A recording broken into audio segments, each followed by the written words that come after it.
اب ہم نے اللہ تعالیٰ کی مہربانی سے کچھ دن بند رکھی تھی، لیکن اب ہم نے اللہ تعالیٰ کی مہربانی سے پاکستان بھر میں گیس کو کھول دیا ہے، ہر انڈسٹری کو گیس دے رہے ہیں. لیکن جو بات دیکھنے کی وہ یہ کہ اگر جس طرز پہ میاں نواز شریف کے زمانے میں ہم نے لانگ ٹرم سودے کیے تھے، اس طرز پہ اگر کووڈ کے دنوں میں سودے پچھلی حکومت کر لیتی، اور یہ جو جھوٹ کا بیانیہ تھا، ایک بہتان کا بیانیہ تھا کہ لانگ ٹرم سودے مہنگے تھے اور ٹرمینل لگانا غلط تھا، جس کی وجہ سے کئی لیڈران کو جیلوں میں ڈالا گیا، اور ہمارے تو اس وقت تقریباً سارے لیڈروں کو کچھ دنوں تک حکومت خانے میں رکھا ہے.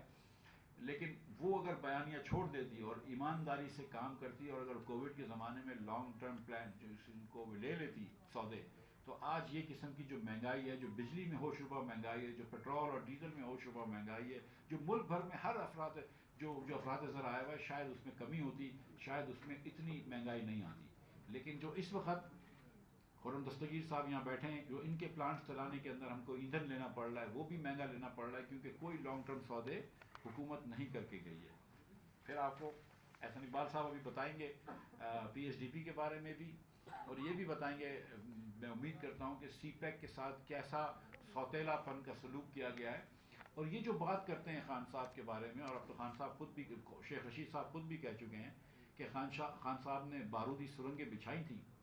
تو میں آپ کو ایک سچی بات بتاؤں کہ دیکھیں، مسلم لیگ نون کے لیے بارودی سرنگیں صرف نہیں تھی، کولیشن حکومت کے لیے، People's Party, J U I, M Q M, ان کے لیے بارودی سرنگیں صرف نہیں تھی، بارودی سرنگیں ریاست پاکستان کے لیے تھی. آج اگر معیشت کسی کی خراب ہو رہی ہے تو مسلم لیگ نون کی معیشت خراب نہیں ہو رہی، پیپلز پارٹی کی معیشت خراب نہیں ہو رہی، پی ٹی آئی کی معیشت خراب نہیں ہو رہی، پاکستان کی معیشت خراب ہو رہی ہے. اگر آج مہنگائی ہو رہی ہے تو پورے پاکستان کے اندر مہنگائی ہو رہی ہے. اگر آج بجلی کی لوڈ شیڈنگ ہو رہی ہے کیونکہ خان صاحب نے بجلی کے معاہدے نہیں کرے، بجلی کے سودے نہیں، ایندھن کے معاہدے نہیں کرے، بجلی کے کارخانے نہیں لگائے، تو وہ پورے ملک کے اندر لوڈ شیڈنگ ہو رہی ہے، وہ پاکستان کے اندر لوڈ شیڈنگ ہو رہی ہے. تو خان صاحب نے جو نقصان پہنچایا ہے وہ ملک کے لیے پہنچایا ہے. میں یہ آپ کے سامنے بات رکھنا چاہتا ہوں. ایف ڈی آئی کے بارے میں بات ہوئی. ایف ڈی آئی 2017-18 کے اندر اگر 2 بلین تھی تو آج 1.25 بلین ہے پہلے 9 مہینوں میں. ٹریڈ ڈیفیسٹ بھی ہم سے زیادہ ہے، کرنٹ اکاؤنٹ ڈیفیسٹ بھی آج پہلے 9 مہینوں میں زیادہ ہے. ہر اسٹیٹسٹکس میں پاکستان پیچھے گیا ہے، کیونکہ پونے 4 سال ایک نااہل ترین حکومت نے فیصلے کیے ہیں. اور جتنی ہسٹورک اپرچونٹیز تھی کووڈ کے اندر، ایک once in lifetime opportunity آتی ہے. اگر کووڈ ایک ونس ان لائف ٹائم یا ونس ان سینچری کی وبا تھی اور تھی، تو کووڈ کے بعد جو اس کے بعد جو تیل گیس وغیرہ سستی ہوئی، وہ بھی once in lifetime opportunity تھی جو اس پچھلی حکومت نے مس کری. اور اب کووڈ کے بہت مضر اثرات سے ظاہر ہے کہ ہمارے بڑے بھائی بہن انتقال کر گئے، دنیا بھر میں جانوں کا نقصان ہوا، لیکن پاکستانی ریاست کو فائنینشیل نقصان نہیں ہوا تھا. $4 بلین سے زیادہ آپ کو G20 کے ملکوں نے پیمنٹس مؤخر کر دی. آپ کو IMF نے $1.5 بلین ایڈیشنل دیا، پروگرام کو انہوں نے سسپینشن میں ڈال دیا، یہ ڈیلے کر دیا. تو بہت ساری آئے کو مراد دی، لیکن آپ نے اس مراد سے کنسالیڈیٹ نہیں کری اپنی فسکل پوزیشن، اور وہیں پہ آپ ولنریبل ہو گئے. تو جیسے ہی آپ کی گروتھ آئی، آپ واپس کرنٹ اکاؤنٹ ڈیفیسٹ میں پھنس گئے. آج کل جو حالات ہیں کہ جتنی قیمت بڑھ گئی ہے آپ کی گندم کی، اور یہ بھی آپ کو بتاتا چلوں کہ گندم بھی آج امپورٹ کرنی پڑ رہی ہے. اس سال 3 ملین ٹن گندم ہم امپورٹ کریں گے، جس کے اندر ہم کچھ اسٹریٹجک ریزرو میں بھی ڈالیں گے اور کچھ اپنے استعمال میں بھی لے کر آئیں گے. اور ہم دنیا بھر سے کہیں سے بھی ریڈی ہیں. اس وقت ہم نے پہلا جو اپروول دیا G2G نیگوسیشن کا، وہ رشیا سے دیا ہے. تو ہم گندم بھی امپورٹ کریں گے. یہ وہ گندم تھی جو 2017-18 میں ہم ایکسپورٹ کر رہے تھے. پچھلے سال ہم نے چینی بھی امپورٹ کری ہے، وہی چینی ہے جو 2017-18 میں ہم ایکسپورٹ کر رہے تھے. ہم پچھلے 2 سالوں میں آپ کو پتا ہے کہ پچھلے سے پچھلے سال 5 ملین بیل، یہ 5.5 ملین بیل ہم نے کاٹن کی پیدا کی ہیں، جو کہ 1983-84 کے بعد سب سے کم تھی. تو بہت جگہوں پہ پاکستان جو تھا وہ پیچھے چلا گیا، اور یہ ایک دم اتفاق نہیں ہو سکتا ہے. میں سمجھتا ہوں کہ یہ ان لوگوں کی کچھ غلطی ہے. ایک دو باتیں فسکل کی افیئرس کی کر لوں کہ جب 2017-18 میں ہماری حکومت گئی تھی تو اس وقت tax to G D P, ہم F B R tax to G D P 11.1% تھا. ہم جب آئے تھے 2013 میں تو 8.5 پہ آئے تھے اور چھوڑ کے گئے تھے. تو اللہ تعالیٰ کی مہربانی سے 11.1 پہ چھوڑ کے گئے تھے.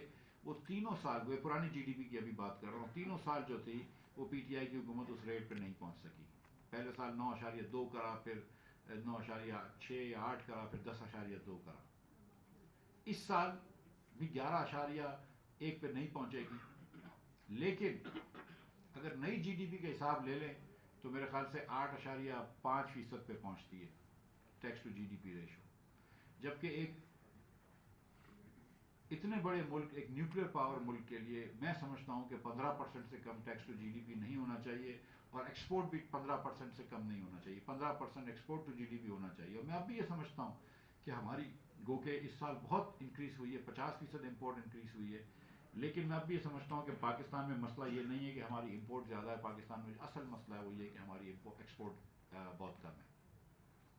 اس سال جب ہمیں حکومت کی ذمہ داری ملی تو اس دنوں میں جو ہمیں پریزنٹیشن دی گئی اس کے تحت ہم کو وفاقی حکومت کے ڈیفیسٹ 5600 ارب روپے کا نظر آ رہا تھا, اور اگر پورے ملک کو ملا لیں تو 5100 ارب روپے کا تھا. ہم کوشش کر رہے ہیں کہ اس کو کم کریں, لیکن یہ بات یاد رکھیے کہ پہلے سال جب اسد عمر صاحب اور کچھ عرصے کے لیے حفیظ شیخ صاحب وزیر خزانہ تھے تو 9.1% جی ڈی پی کا انہوں نے ڈیفیسٹ کیا تھا, جو کہ میرے خیال سے ریکارڈ ہے, یہ نیگیٹو ریکارڈ ہے.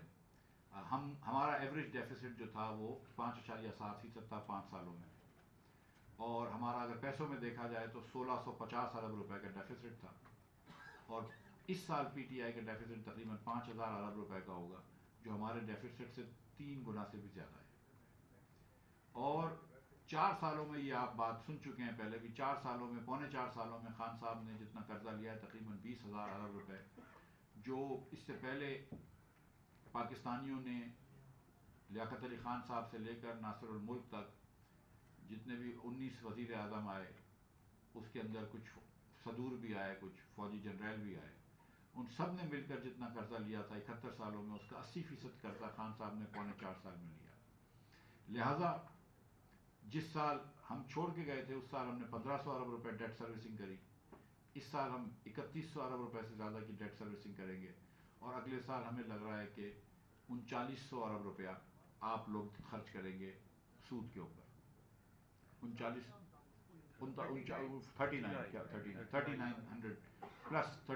بلین پلس 3.9 ٹریلین روپیز, یا 3,90,000 کروڑ روپے, یہ آپ قرضہ واپس کریں گے, سود واپس دیں گے اس سال. اور یہ ایک وجہ یہ ہے کہ یہ سب سے بڑے بڑے ڈیفیسٹ کیا, اور ایک اور ریکارڈ انہوں نے کیا ہے کہ پہلے سال انہوں نے 9.1% ڈیفیسٹ کیا, دوسرے سال انہوں نے نیگیٹو گروتھ کی, جو میرے خیال سے پاکستان میں شاید ایک مرتبہ ہوئی ہے 70 سال کی ہسٹری میں, وہ بھی خان صاحب نے کر کے دکھایا. نیگیٹو گروتھ بھی کر کے دکھائی, tax to G D P ratio بھی کر کے دکھایا. یہ وہ حکومت تھی جو کہتی تھی ہم ڈبل کر دیں گے, انہوں نے tax to G D P ratio بھی کم کیا, budget deficit to G D P ratio بھی ہائیسٹ رکھا, اور نیگیٹو گروتھ بھی کری. تو یہ ایک سٹوری ہے پاکستان کے اندر. اور یہ میں یہ کہنا چاہتا ہوں کہ بڑا چیلنج ہمارے لیے, پاکستانیوں کے لیے, سب کے لیے, ہر پارٹی کے لیے, ہر قوم کے لیے, ہماری پوری قوم کے لیے یہ ہے کہ ہم گروتھ تو لے کر آئیں. دیکھیں اس ملک میں 2.4% پاپولیشن بڑھتی ہے, ہم 18 سے 20 لاکھ تو ہمارے لیبر فورس میں انٹرنٹس ہوتے ہیں, ہماری ینگ ترین پاپولیشن ہے, دنیا کی ینگ ترین میں سے ہے. تو گروتھ لانا ہمارے لیے مشکل نہیں ہے, ہمارے لیے مشکل ہے کہ سسٹینیبل گروتھ کیسے لائیں, انکلوسیو گروتھ کیسے لے آئیں, غریب ترین لوگوں کو کس طرح ہم وہ کریں, پروٹیکٹ کریں. اور یہ چیلنج پاکستان میں پہلے بھی تھا اور اب بھی ہے, اور انشاءاللہ تعالی اللہ تعالیٰ کی مدد سے ہم کوشش کریں گے کہ اس چیلنج کو ہم عبور کریں. میں اب گزارش کروں گا میرے بڑے بھائی احسن اقبال صاحب سے کہ وہ اپنی بات کریں. احسن بھائی. تھینک یو ویری مچ جناب ڈاکٹر مفتاح صاحب. سب سے پہلے تو میں یہ کہنا چاہوں گا کہ آج ہم جس اکنامک سروے کو ریلیز کر رہے ہیں, آبویسلی ہم اس کے بالکل آخر میں 2 مہینے کے اندر آئے ہیں, تو یہ حالات زار جو ہے اس میں ہم اپنے بارے میں تو زیادہ نہیں, جو پریزنٹ اسٹیٹ آف اکانومی ہے اس کے بارے میں آپ کو اظہار کر رہے ہیں. لیکن اس اکنامک سروے کی امپورٹنٹ ایلیمنٹ یہ ہے کہ اس کے ٹارگٹس اور ایکچول نمبرز کا ریلیونس نہیں ہے. It is like apples and oranges. چونکہ جب یہ ٹارگٹ رکھے گئے تھے تو اس کے بعد اکانومی کو ری بیس کیا گیا اور اس کی بنیاد کو براڈ کیا گیا، جس سے کہ گروتھ کے ہائر نمبرز پیش ہوئے. تو لہٰذا یہ ضرور آپ سب جب پروجیکٹ کریں گے تو یہ کہانی یہ نہیں ہے کہ اس سال ٹارگٹ سے بہتر کی گئی ہے. اگر ہم اس کو ڈسکاؤنٹ کر دیں اور اوریجنل بیس کے اوپر لے جائیں تو پھر یہ پکچر بدل جائے گی. تو لہٰذا یہ فرق سامنے رہنا چاہیے جب آپ اس اکنامک سروے میں جو نمبرز ہیں ان کو ٹارگٹ کے ساتھ کمپیئر کریں تو یہ دونوں بالکل دو مختلف چیزیں ہیں. اس اکنامک سروے کی جو سب سے بڑی ہٹ ہے وہ میرے شعبے نے لی ہے، جو ڈیولپمنٹ کا شعبہ ہے. پاکستان یا کسی بھی ملک کے مستقبل کا دار و مدار اس کے پبلک سیکٹر انویسٹمنٹ کے پورٹ فولیو پر ہے. چونکہ ہماری جیسی معیشت میں public sector investment private sector investment کو کیٹلسٹ کا کام دیتی ہے یا لیڈ کرتی ہے. تو جب پبلک سیکٹر انویسٹمنٹ سکڑتی ہے تو پھر جو سپیس ہے پرائیویٹ سیکٹر انویسٹمنٹ کے لیے وہ بھی سکڑ جاتی ہے. کیونکہ ہمارے ہاں ابھی انفراسٹرکچر اس سطح پہ نہیں ہے کہ جہاں پر ہم کہیں کہ ایک self sustaining regenerative private investment کے لیے ہم نے بنیادیں کھڑی کر دی ہیں. تو ہماری پرائیویٹ سیکٹر کا بڑی حد تک دار و مدار پبلک سیکٹر انویسٹمنٹ پہ ہے. 2021-22 میں جو بجٹ کا آغاز تھا وہ 900 ارب کے ڈیولپمنٹ فنڈ سے کیا گیا تھا. جو ڈیولپمنٹ بجٹ تھا پی ایس ٹی پی جسے کہتے ہیں، اس کا حجم 900 ارب رکھا گیا. لیکن پہلے اسے 700 کے اوپر سکیڑا گیا اور بالآخر جب ہمیں حکومت ملی تو 550 ارب پہ آ چکا تھا. یہ بہت بڑا کنٹراسٹ ہے اس بجٹ سے کہ جو ہم نے 2017-18 میں چھوڑا تھا. جب ہم 2017-18 میں حکومت چھوڑ کے گئے تھے تو مجھے یاد ہے کہ پاکستان کی تاریخ میں پہلی دفعہ 2 ڈیز کو، ڈیفنس اور ڈیولپمنٹ کو ہم نے الائن کیا تھا. اس سال پاکستان کا دفاعی بجٹ بھی 1000 ارب کا تھا اور پاکستان کا ڈیولپمنٹ بجٹ بھی 1000 ارب کا تھا. اور ڈیولپمنٹ کا 1000 ارب کا بجٹ ڈیفنس کو کاٹ کے نہیں بنایا گیا تھا. ہم نے معیشت میں جو گروتھ لائے، جو وسائل بڑھائے، ہمارے 5 سالوں میں جو ٹیکس جو موبلائزیشن ہوئی ریسورسز کی، ٹیکس کلیکشن 2000 سے 4000 ارب کے قریب گئی. اکانومی میں جو گروتھ ہوئی اس سے اتنے وسائل آئے کہ ہم نے دفاع کی ضرورت کو بھی پورا کیا اور ہم نے ڈیولپمنٹ کی ضرورت کو بھی پورا کیا. سو وہ پرابیبلی ایک بہت عرصے کے بعد ایسا موقع تھا کہ جہاں ڈیولپمنٹ اور ڈیفنس دونوں ہم پلہ ہو کے ملک کو استحکام یا مضبوط بنانے کے لیے کام کر رہے تھے. میں یہ بات ضرور واضح کرنا چاہتا ہوں کہ آج پاکستان کے مستقبل کا انحصار ایک مضبوط دفاع کے ساتھ ایک مضبوط معیشت کے اوپر بھی ہے. ہماری نوجوان آبادی ہے. اگر ہم نے اپنے نوجوانوں پر، اگر ہم نے اپنی تعلیم پر، اگر ہم نے نوجوانوں کے لیے روزگار پر وسائل نہیں لگائے تو اس کا انجام وہی محرومی کی صورت میں نکلے گا جو ابھی کراچی یونیورسٹی کے اندر ایک ایم فل کی طالبہ نے 2 بچوں کی ماں ہے، خود کو پھاڑ کے جو تخریب کاری جیسے کی ہے. تو آج آپ دیکھ رہے ہیں کہ کئی جو پڑھے لکھے نوجوان جو بے روزگار ہیں یا جو پسماندگی یا غربت کے حوالے سے محرومی کا شکار ہیں، وہ انتہا پسند رویوں کی طرف مائل ہو جاتے ہیں. تو لہٰذا ہماری جو ویژن 2025 کی مسلم لیگ نون کی حکومت کی اپروچ تھی وہ ایک بیلنسڈ گروتھ کی تھی کہ ہم ہر شعبے کو ہم پلہ کر کے ایک بیلنسڈ گروتھ کے ساتھ پاکستان کو ایک جدید معیشت بنائے. اور آپ نے اس کا نتیجہ دیکھا کہ 2013 میں جب ملک میں بجلی نہیں تھی، ملک میں بد امنی تھی، 2017-18 میں ہم نے تقریباً لوڈ شیڈنگ کو بھی قابو پا لیا، ملک میں امن بھی کر دیا. سی پیک بھی ایک بہت بڑی کامیاب ہمارا پروجیکٹ اور پہچان بنا. بلکہ اس 2017 میں امریکہ، برطانیہ، یورپ سب ممالک کے سفیر آ کر مجھ سے پوچھتے تھے کہ ایکسیلنسی بتائیے کہ ہم کہاں انویسٹ کر سکتے ہیں. تو یہ جو ایک پاکستان کی کہانی بن رہی تھی 2017-18 میں، ہم ترقی کی شاہراہ یا ترقی کے موٹر وے جو ویژن 2025 تھا اس پہ تیزی سے گامزن تھے کہ یک 2018 میں نیا پاکستان کا ایگزٹ لے لیا گیا، اور جب وہ نیا پاکستان کا ایگزٹ موٹر وے سے لیا تو اس نے 4 سال پاکستان کو برباد کر دیا، پاکستان کی معیشت کی بنیادیں کمزور کر دیں، اور ہم پھر اب گاڑی کو اس ایگزٹ سے انٹری کر رہے ہیں، نئے ایک ٹول پلازا کے ذریعے ہم انٹری کر رہے ہیں اور موٹر وے پہ لا رہے ہیں، لیکن ایٹ اے پرائس۔ کوئی حکومت یہ نہیں چاہتی کہ وہ 60 روپے فی لیٹر تیل کی قیمتوں میں اضافہ کر کے اپنے لوگوں پر بوجھ ڈالے۔ ہماری حکومت نے 1 مہینہ تک تاخیر اس لیے کی کہ ہم دیکھ رہے تھے دوربین سے ہر گوشے کو، ہر کھاتے کو، کہ جو خان صاحب اور ان کی حکومت دعویٰ کر کے گئی ہے کہ ہم نے یہ ریلیف جو دیا ہے وہ 250 ارب کے کوئی وسائل ہم نے پیدا کیے ہیں جن کی وجہ سے یہ سبسڈی دی ہے۔ ہم نے ہر کھاتا حکومت کا، ہر اکاؤنٹ پڑتال کی کہ ہمیں یہ پاس آن نہ کرنا پڑے، لوگ بچ جائیں، لیکن ہم ہر طرف جب دیکھ کے ناکام ہوئے کہ یہ تو لوگوں کے ساتھ وہ فراڈ کر کے گئے ہیں، وہ لوگوں کے ساتھ دھوکہ کر کے گئے ہیں، اور اس چیز کی پھر پاکستان کی معیشت کو سزا یوں ملنے لگی کہ ہمارا روپیہ جو ہے وہ کمزور ہونے لگا، تو بالآخر یہ فیصلہ کیا گیا کہ یا ہم اپنا پولیٹیکل کیپٹل دیکھیں یا ہم پاکستان کا مستقبل دیکھیں۔ تو ہم نے پاکستان کے مستقبل کے لیے چند سخت ترین فیصلے جو ناگزیر ہو گئے تھے اس مس گورننس کی وجہ سے جو خان صاحب کی حکومت کر کے گئی وہ کیے، اور اس کی سب سے بڑی مثال کیا ہے؟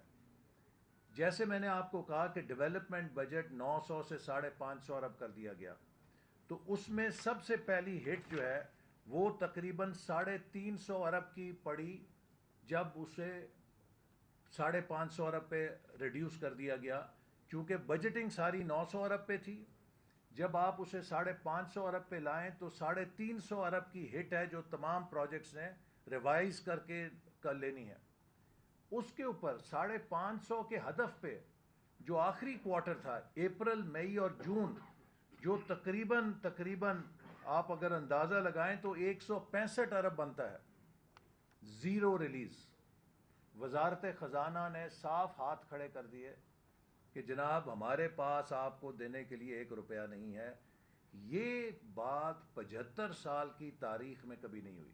یہ ضروری ہے کہ پاکستانی قوم کو پتہ چلے کہ کبھی یہاں پر یہ حالات نہیں ہوئے تھے کہ 1 کوارٹر کی ریلیز زیرو کر دی جائے، حتیٰ یہ کہ جب ایٹمی دھماکہ ہوا تب بھی ہم نے پابندیوں کا سامنا کیا لیکن پورے سال کو فائنانس کیا تھا۔ تو یہ ان حالات میں ہم یہاں پر آئے، اور اب اس کے لیے انشاءاللہ تعالی ہماری کوشش ہے کہ جو ہمارا ایک ترقی کا سفر تھا، جیسے میں نے آپ سے کہا کہ 2018 میں ہم نے بیلنس ڈیولپمنٹ کا ایک ماڈل بنایا، ڈیفنس اور ڈیولپمنٹ کو الائن کیا۔ آج وہ ڈیولپمنٹ تقریباً نصف پہ چلی گئی ہے دوبارہ، اور میں سمجھتا ہوں کہ یہ ہمارا سب سے بڑا چیلنج ہے کہ ہم دوبارہ ڈیولپمنٹ کو کیسے اوپر اٹھا سکتے ہیں، کیونکہ ایک 22 کروڑ کی آبادی کا اگر 700 ارب کا بجٹ ہوگا، یہ جیسے اونٹ کے منہ میں زیرہ کہتے ہیں اس کے مترادف ہے۔ ہمیں کم از کم 2000 ارب سے زیادہ ڈیولپمنٹ بجٹ چاہیے تاکہ ہم اپنی بنیادی ضرورتوں کو پورا کر سکیں۔ لیکن یہ کیسے ہوگا؟ یہ تبھی ہوگا کہ جب ہم اکانومی کو پائیدار بنیادوں کے اوپر استوار کریں گے۔ اس لیے سب سے بڑا چیلنج یہ ہے، اور میں ایک بات یہ کہوں گا کہ یہ 2022 ہمارے لیے ایک اہم ترین سال ہے۔ یہ پاکستان کی 75ویں سالگرہ ہے۔ پاکستانی قوم ڈیزرو نہیں کرتی تھی کہ وہ 75ویں سالگرہ کے اوپر ان معاشی بحرانوں کا سامنا کر رہی ہو۔ آج بنگلہ دیش جو ہم سے نکلا وہ فخر سے 50ویں سالگرہ پہ کہہ رہا ہے کہ ہم نے پاکستان کو ہر اشاریے کے اندر پیچھے چھوڑ دیا ہے۔ بھارت جو ہم سے پیچھے تھا وہ آج اوورٹیک کر گیا ہے ہمیں بحیثیت قوم سنجیدگی کے ساتھ سوچنا ہے کہ ہم کیا اس سفر کو جیسے 75 سال میں چلایا مزید جاری رکھ سکتے ہیں، یا we have to take a new path. اور اسی لیے پرائم منسٹر شہباز شریف صاحب نے نیشنل چارٹر آف اکانومی کی بات کی ہے. اور اس مقصد کے لیے ہم ایک national turn around conference ministry of planning منعقد کر رہی ہے، جس میں پورے ملک سے تقریباً 1000 اکنامک سٹیک ہولڈرز کو مدعو کیا جائے گا، اور ہر شعبے کے اندر ایک مختصر المیعاد اصلاحاتی ایجنڈا ترتیب دیا جائے گا. اور اس کی تکمیل کے لیے ہم حکومت سے زیادہ ان ہنرمند ذہین پاکستانیوں پہ انحصار کریں گے جو کہ پرائیویٹ سیکٹر کے اندر ہیں، اکیڈیمیا کے اندر ہیں، اوورسیز پاکستانیز ہیں. ہم ان کو چیمپئنز آف ریفارم کے ایک نیٹ ورک میں منظم کریں گے تاکہ حکومت اور عوام کی پارٹنرشپ سے ہم ایک ٹیم پاکستان بنائیں. آج ہر پاکستانی کا فرض ہے، چاہے وہ مسلم لیگ نون کا ہے، چاہے وہ پی ٹی آئی کا ہے، چاہے وہ پیپلز پارٹی کا، کسی پارٹی کا ہے، وہ پاکستانی بن کے سوچے. پاکستان تخریبی سیاست کا متحمل نہیں ہو سکتا. اسی لیے ہم نے اس ڈیولپمنٹ بجٹ کے اندر جو ترجیحات رکھی ہیں ان کو اس بنیاد پہ متعین کیا ہے کہ ہم ایک ترقی کے نئے سفر کا آغاز کریں. سب سے پہلی ترجیح ہماری ہیومن ریسورس ڈیولپمنٹ ہے. اور ہیومن ریسورس ڈیولپمنٹ میں جہاں ہم بے شمار ایجوکیشن کے انیشیٹوز، نوجوانوں کی تربیت کے انیشیٹوز کر رہے ہیں، جو سب سے بڑا شعبہ وفاقی حکومت کے پاس ہے وہ ہائر ایجوکیشن کمیشن ہے.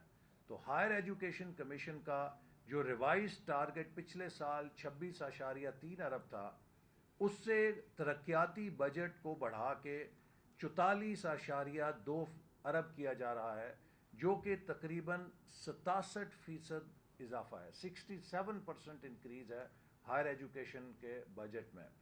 اسی طرح جو سی پیک کے منصوبے ہیں ان کو ہم دوبارہ ریوائیو کر رہے ہیں. گزشتہ حکومت نے سی پیک کو نشانہ بنایا، اس کی میں آپ کو 3 مثالیں دینا چاہتا ہوں. گوادر بندرگاہ 4 سال ڈریجنگ نہیں کی گئی یا نہیں ہونے دی گئی، اس کے نتیجے میں گوادر بندرگاہ کی گہرائی 11 میٹر رہ گئی ہے. آج وہاں پہ کوئی بڑا شپ نہیں آ سکتا. وہ بندرگاہ جو ڈیپ سی پورٹ تھی اس میں آج کوئی جہاز بڑا لنگر انداز نہیں ہو سکتا، چونکہ 4 سال اس کی ڈریجنگ کے لیے فنڈ جاری نہیں کیے گئے. کیا یہ دانستہ طور پہ نہیں کیے گئے یا نااہلی کی بنیاد پہ نہیں کیے گئے؟ یہ اس کو ہمیں جانچنا ضرور چاہیے. اسی طرح ML1 ہمارا ریلوے کا نظام تباہ ہو رہا ہے. ہم نے 2017-18 میں چین کے ساتھ ڈیزائن مکمل کر لیا تھا، صرف ٹھیکہ دیا جانا تھا. 4 سال اس پر سیاست کی جاتی رہی، ML1 منصوبے پہ ایک اینٹ نہیں رکھی. نتیجتاً ریلوے کا ٹریک 4 سالوں میں مزید تباہ ہو گیا ہے. اور یہی وجہ ہے کہ حادثے زیادہ ہونے شروع ہو گئے ہیں ریلوے کے، کیونکہ وہ ٹریک جو ہے وہ زبوں حالی کا شکار ہے. تو ہم انشاءاللہ اس کو بھی اب ریوائیو کر رہے ہیں. تیسرا، سی پیک میں ہم نے 9 اکنامک زون قائم کرنے تھے، اور یہ طے کیا گیا تھا کہ 2020 اور 25 کے درمیان یہ 9 اکنامک زون مکمل ہوں گے اور اس میں انڈسٹریل کوآپریشن ہوگی. آج 2022 میں ان 9 میں سے 5 اکنامک زونز پہ تو کام ہی نہیں شروع ہوا، اور جو 4 ہیں وہ بھی 2024 اور 27 کے درمیان کہا جاتا ہے مکمل ہوں گے، جنہیں اب وزیر اعظم نے کہا ہے کہ فاسٹ ٹریک کر کے کوشش کی جائے کہ 1 سے 2 سال میں یہ سارے جو شروع ہیں ان کو مکمل کریں. تو یہ آپ اندازہ کر لیجئے کہ سی پیک کے ساتھ کیا انجام ہوا. ہم نے دوبارہ سی پیک کے تمام منصوبوں، اسپیشل اکنامک زونز کے لیے فنڈنگ فراہم کی اور ہم انشاءاللہ پوش کریں گے. انرجی، واٹر اور فوڈ سیکیورٹی، اس کے لیے بھی ہم نے ڈیولپمنٹ بجٹ میں جو کرٹیکل منصوبے تھے، جس میں کہ ہمارے واٹر ریسورسز، دیامیر بھاشا ڈیم ہے جس پر ہماری حکومت 125 ارب کے قریب خرچ کر کے زمین ایکوائر کی، کام شروع کر کے گئی. اسی طرح مومن ڈیم ہے جس کے ہم نے اپنے دور میں اس کا سارا ڈیزائن اور ٹینڈر کا مکمل کیا، اور یقیناً اس کو ٹینڈر ایوارڈ پچھلی حکومت کے دور میں ہوا، لیکن ہم اس کو فاسٹ ٹریک کر کے لے کر آئے تھے. وہ ایک نیشنل پروجیکٹ ہے جس کو ہم نے نیشنل واٹر پالیسی کے تحت منظور کیا تھا. اس طرح کے جو امپورٹنٹ پروجیکٹس ہیں ان کو ہم نے ایڈیکویٹلی فنڈ کیا ہے، فاسٹ ٹریک کریں گے. اور ایک بہت اہم منصوبہ جو خیبر پختونخوا کے لیے ہے، چشمہ رائٹ بینک کنال لفٹ کم گریوٹی پروجیکٹ، جو 30 سال سے سرد خانے میں تھا، اس کی ہم نے منظوری کی ہے اور انشاءاللہ کوشش کریں گے کہ اس کو بھی اس سال میں لانچ کر دیا جائے. اسی طرح ایک اور اہم چیز جو ہم کر رہے ہیں انکلوسیو ڈیولپمنٹ میں، پہلی دفعہ پاکستان میں وزیر اعظم صاحب نے ایک فنڈ کھولا ہے جو لیسٹ ڈیولپ اور پورسٹ ڈسٹرکٹس ہیں پاکستان کے، ان کے لیے 40 ارب روپے کی مالیت سے ایک ونڈو ہم کھول رہے ہیں، جس میں 50% ہم پروونشل گورنمنٹ سے لیں گے، اور وہ پسماندہ ترین علاقے جو ہمیشہ سے پیچھے رہ گئے ہیں، وہ ہماری ترقی کے دوڑ میں نہیں شامل ہو سکے، ہم انہیں ٹارگٹ کر کے ترقی کے شاہراہ میں آگے لے کر آئیں گے۔ اسی طرح جو انڈسٹریل ڈیولپمنٹ ہے اس کو فروغ دینے کے لیے، جیسے میں نے کہا کہ انڈسٹریل جو زونز ہیں ان کو پرائرٹائز کیا ہے۔ ٹرانسپورٹ اینڈ کمیونیکیشن میں وہ ہمارا نیٹ ورک جو ابھی ادھورا ہے، ہمارے انفراسٹرکچر کے بہت سارے پروجیکٹس ادھورے رہ گئے تھے، NHA کو فنڈنگ بڑھا رہے ہیں، ریلوے کی فنڈنگ بڑھا رہے ہیں تاکہ یہ ہمارا انفراسٹرکچر ٹھیک ہو۔ اسی طرح ٹیکنالوجی اور انوویشن کو ہم نے خصوصی فوکس کیا ہے، اور اب آپ کو پتہ ہے ڈیجیٹل اکانومی ہے اور انوویشن کا زمانہ ہے، تو ہم نے ایک اسپیشل انوویشن فنڈ قائم کیا ہے جس میں ہم انوویشن کو ایگریکلچر میں، انوویشن کو گورنمنٹ میں، اور خاص طور پہ جو ینگ وومن انٹرپرینورز ہیں جو انوویٹ کر رہی ہیں ان کے لیے ایک ونڈو کھول رہے ہیں جس سے ان کو انکریج کیا جائے گا۔ اور آخر میں دو اہم شعبے یوتھ اور بلوچستان، اس ترقیاتی بجٹ میں آپ کو بہت بڑا یوتھ کا پروگرام نظر آئے گا، اور بلوچستان کو سب سے زیادہ حصہ دیا گیا ہے تمام صوبوں سے زیادہ، تاکہ وہاں پر جو ترقیاتی منصوبے ہیں وہ تیزی کے ساتھ پایہ تکمیل کو پہنچ سکیں۔ اور ایک اور جو چیز ہم نے NEC میں منظور کی ہے کہ جو ترقیاتی منصوبوں کی منظوری کے فورمز تھے اس میں پچھلی حکومت نے بالکل ایک افراتفری پھیلا دی، 2 ارب روپے کی پاورز ڈیوالو کر دیں، جس سے ایک فلڈ گیٹ کھل گیا غیر ضروری غیر اہم منصوبوں کا، اور ہمارے پاس وسائل نہیں تھے۔ تو جو DDWP وزارتوں کا فورم ہے اس کی پاور ہم نے 2 ارب سے گھٹا کے 1 ارب کر دی ہے۔ CDWP کی پاور جو ہے وہ 10 ارب سے گھٹا کے 7.5 ارب کر دی ہے۔ اس سے اوپر کے جو بڑے منصوبے ہیں وہ ایکنیک میں جائیں گے تاکہ منصوبوں کی پڑتال کو بہتر اور مؤثر بنایا جا سکے، اور ہر پیسہ جو ڈیولپمنٹ بجٹ میں جا رہا ہے وہ صحیح معنوں میں اکاؤنٹ فار ہو۔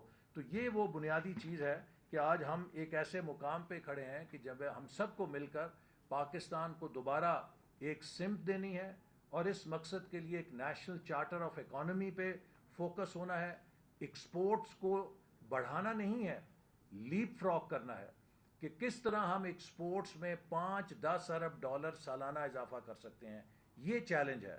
اسی طرح ہم کس طرح FDI پاکستان میں بڑھا سکتے ہیں، 22 کروڑ کا ملک ہے، 1.5-2 ارب ڈالر FDI آتی ہے، 1 کروڑ کا ملک ہے ویتنام، وہاں پہ 30 ارب ڈالر کی FDI جاتی ہے۔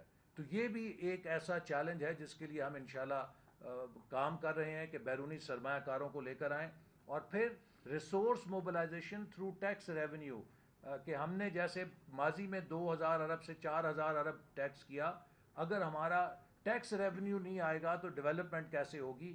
یہ وہ چیلنجز ہیں جن پر ہم فوکسڈ ہیں، پرائم منسٹر فوکسڈ ہیں، یہ حکومت فوکسڈ ہے، اور ہم انشاءاللہ تعالی پاکستانی عوام کے ساتھ مل کر، پرائیویٹ سیکٹر کے ساتھ مل کر ملک کو ایک ایسے روڈ میپ پہ ڈال دیں گے کہ جس سے شاید ڈیویٹ کرنا پھر کسی کے لیے ممکن نہیں ہوگا، کیونکہ یہ روڈ میپ کی تکمیل ہم پاکستان کے چیمپئنز آف ریفارم جو پرائیویٹ سیکٹر سے ہوں گے، جو پاکستانی بہترین برینز ہیں ان کے ہاتھ میں ہوگا، اور وہ شاید مستقبل میں پھر کسی حکومت کو ان اہداف سے ڈیویٹ نہیں کرنے دیں گے۔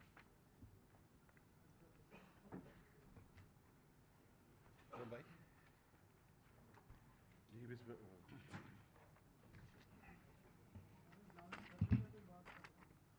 دو منٹ قرم بھائی بات کریں۔ جی بسم اللہ الرحمن الرحیم۔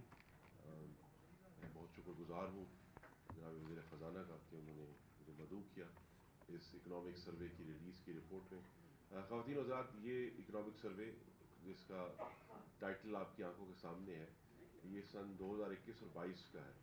تو جو 365 دن تھے اس مالی سال کے، اس کے 80% تو فساد عمرانی کا دور تھا۔ تو یہ بات یاد رہنی چاہیے کہ جب ہم یہ سروے پڑھیں کہ 80% ذمہ داری کس کے کندھوں پر ہے، اس کھنڈر نما معیشت کی جس کی اب جو کمان ہے وہ محمد شہباز شریف اور اس وسیع البنیاد جمہوری حکومت کے ہاتھ میں ہے. اور اس کھنڈر کے بہت سارے کمرے ہیں. جو سب سے تباہ کن ہے وہ پاور ڈویژن ہے, اور وہاں ہمیں 3 قسم کے چیلنجز کا سامنا ہے. ایک تو چیلنج یہ تھا کہ درست طور پر وزیر خزانہ نے یاد کروایا کہ پچھلے دسمبر سے ہی انہوں نے ایندھن کی خریداری بند کر دی تھی. اس کی وجہ سے جب وسط اپریل میں 19 اپریل کو کابینہ نے حلف اٹھایا تو اس وقت تک 6000 میگا واٹ کے بجلی کے منصوبے ایندھن نہ ہونے کی وجہ سے بند پڑے تھے. دوسرا ایشو یہ ہے کہ آپ کے سامنے ہے نمبرز بارہا ریلیز بھی ہو چکے ہیں, اس میں بھی سامنے آئیں گے کہ پاور ڈویژن میں جو گردشی قرضہ ہے جو ہم 1100 ارب پر چھوڑ کر گئے تھے وہ اب تقریباً 2470 ارب روپے ہو چکا ہے.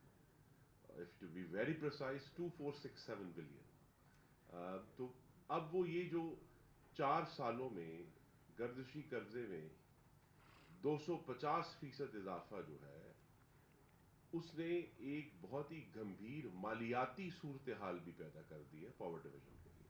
دیر از اے ایکیوٹ فائنینشیل کرائسس. ایک تو یہ ہے کہ جی جنریشن کرائسس ہے, ڈسٹریبیوشن کرائسس ہے, لیکن ایک بہت بڑا اور گمبھیر فائنینشیل کرائسس بھی ہے جس میں پچھلے 4 سال کا جو نالائکی اور بد انتظامی کا دور تھا اس میں کوئی سنجیدہ کوشش نہیں کی گئی کہ بھئی اس ایشو کو ایڈریس کیا جائے. اس سے پہلے جب مسلم لیگ نون کی حکومت تھی تو ہمارا تو سارا فوکس اس وقت جو ہے وہ جنریشن اور ڈسٹریبیوشن کے نئے دروازے کھولنے کا تھا, اور ہم نے 11600 میگا واٹ نئی جنریشن کیپیسٹی بھی انسٹال کی.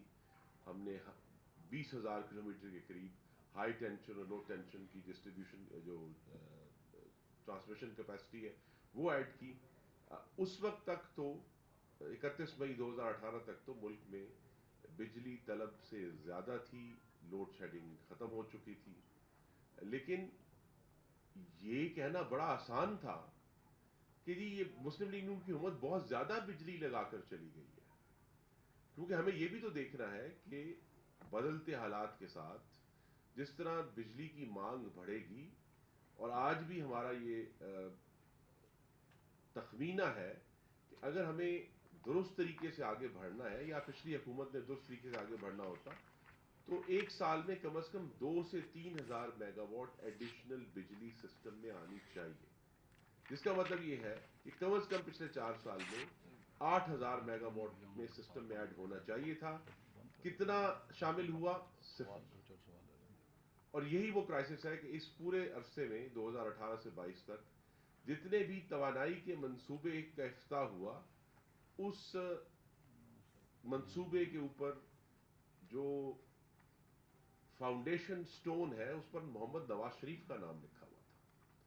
وہ چاہے K2 K3 کے نیوکلیر پلانٹس ہیں, وہ ہائیڈل پاور کے جنریشن کے پلانٹس تھے, اور ایشوز جہاں جہاں بھی یہ افتتاح ہوئے وہ سب پروجیکٹس وہ تھے جو مسلم لیگ نون نے شروع کیے تھے, جنہوں نے اب کچھ بہت سارے اب آن لائن آ چکے ہیں, انشاءاللہ آنے والے دنوں میں مزید آئیں گے.